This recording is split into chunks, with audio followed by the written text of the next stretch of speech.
It's a little hard to see, but it does bump around. It'll drop to 11.8 and then up to 12.2, 12.5, depending on what I set it. And I'm pulling it behind a 300 with a DC motor and a rectifier. And I've also got my backup unit, and it's bouncing between 13 and 9 volts as it goes down the track.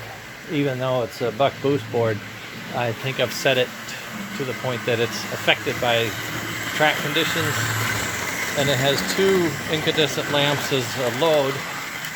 So you see it drops to 9. It's got some capacitance that may be playing a factor in there, I don't know. But the AC voltage will swing or bounce about 1 volt wherever it's set. It'll go between 11 and 12 or 12 and 13, something like that. And it seems to vary on the track in a stationary location. If I sit here and clamp it on, let me get a clamp. Thought I saw one. Yeah, I don't know where I put it. Yeah, I moved it. All right, here we go. Let's see if I can do this one-handed.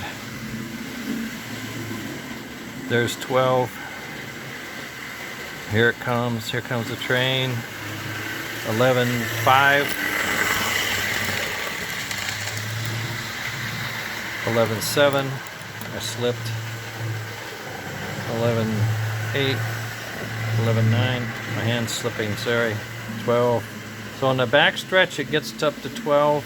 As it gets nearby it goes down. I don't know exactly what that means, but it just says there is a variance in the track as you can get around. Now I have multiple drops like this where I'm supposedly coming from the left side, or actually in this case the main line is off of that little guy.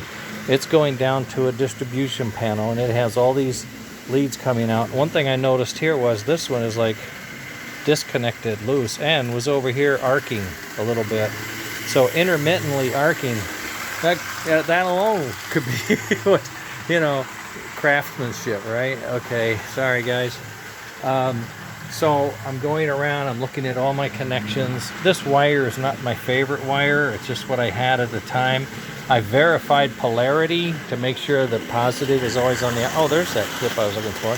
Positive on the outside. But as you can see, I have a clip here, and I don't have another clip until here, and that's almost 15-20 feet. So 20 feet you can lose quite a bit, I think. So I'll have to check into that.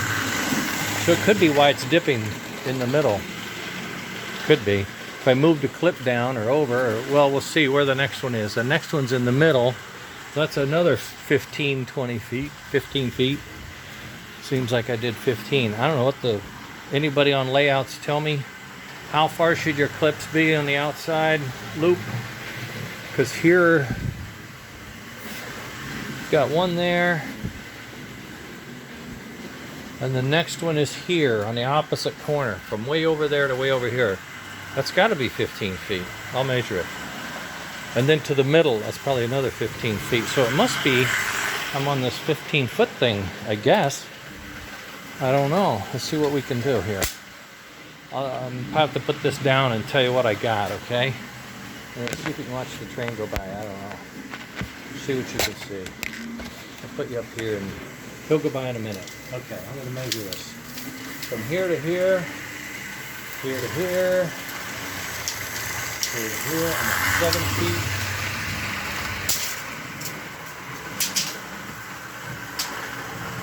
7 plus 6, 7, 13 feet. So I'm at 13 feet on this particular loop. I don't know. I'm going to see what you saw.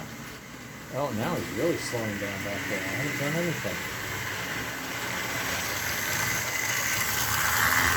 It's turning considerably slower. Okay.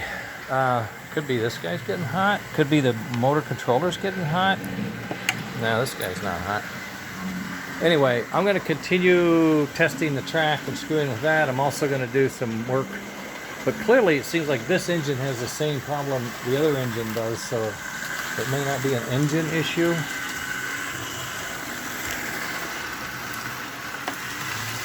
If I crank it up to full blast, it's still not running as fast as it was. So something's heating up. I'm betting it's the motor controller.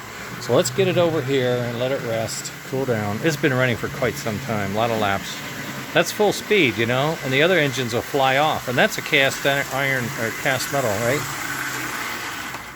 So you saw it coming in about 12, sits at 5. And when you shut off the thing, it still sits at 2 for a moment, unless that's the meter reading, probably. Or off of here, some capacitor somewhere. Well, that's an old 300 AC, but it's been worked on. It's had some work done to it. This was part of Margaret's Oz engine. We had a green engine. I bought it that way. It's pretty cool. So we just called it the Oz. We put a bunch of Hallmark ornaments on here and hauled it around for the Wizard of Oz train. It's pretty cool. At any rate, this, yeah, it has a rectifier inside. It has the conversion, no smoke, just a reverse unit and a DC field set.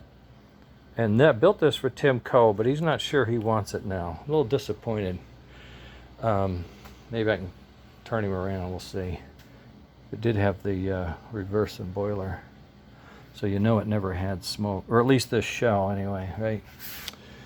Okay, let's say if I put this on without the motor, there's 15, and it says, well, that's funny, look at that, it's bouncing all over here.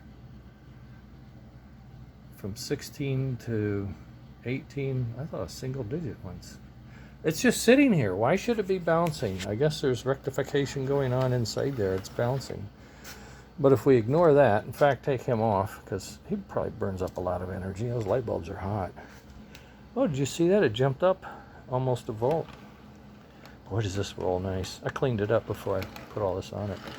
So it's got 15 volts there. Let's go down to the end that was acting out and see what we can find there. Oh, you know what? He is arcing. He's arcing to the frame. Oh, wow. That's because the frame is ground. Ooh. Not good, Maverick. Okay. Here we go.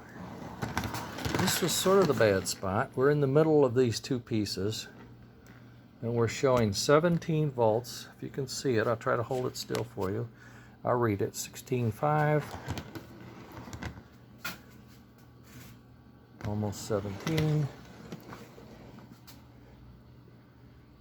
16.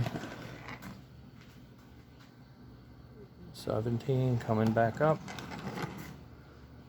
Oh yeah. You know what? It's like coming back up as we get closer to what? That clip. Almost 17. Oh, I'm sorry. I'm not holding it right. I'm reading it and not looking at it. See, it's almost 17 volts right there. And that's its max. All right, let's go back to the middle. Which I think is like here.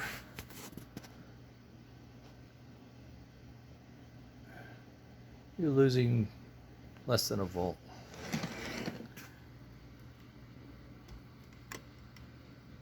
Yeah. All right, so the slowdown could just be I'm too far apart in my clip.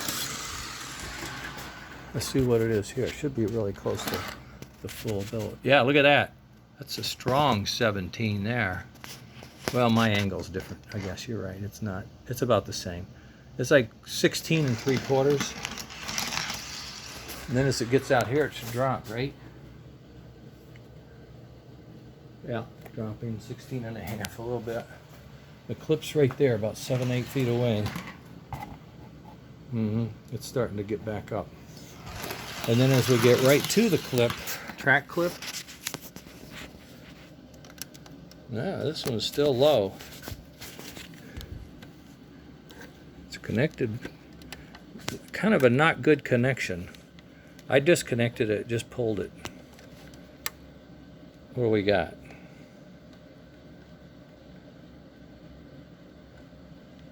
If I connect it, we don't get any change, do we?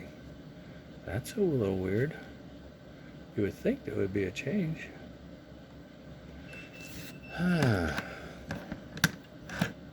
That's the base.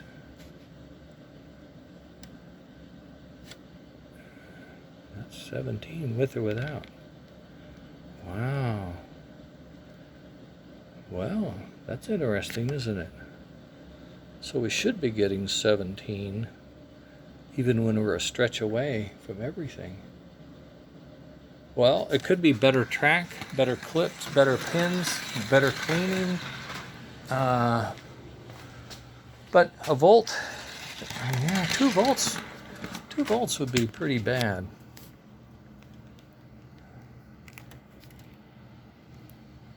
So there's 17, and I've pulled this one away as well.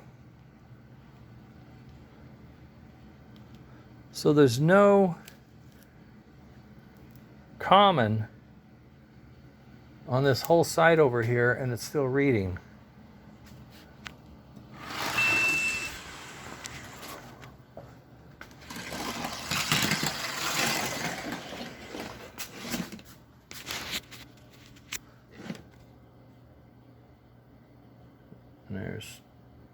And it's down a little bit here.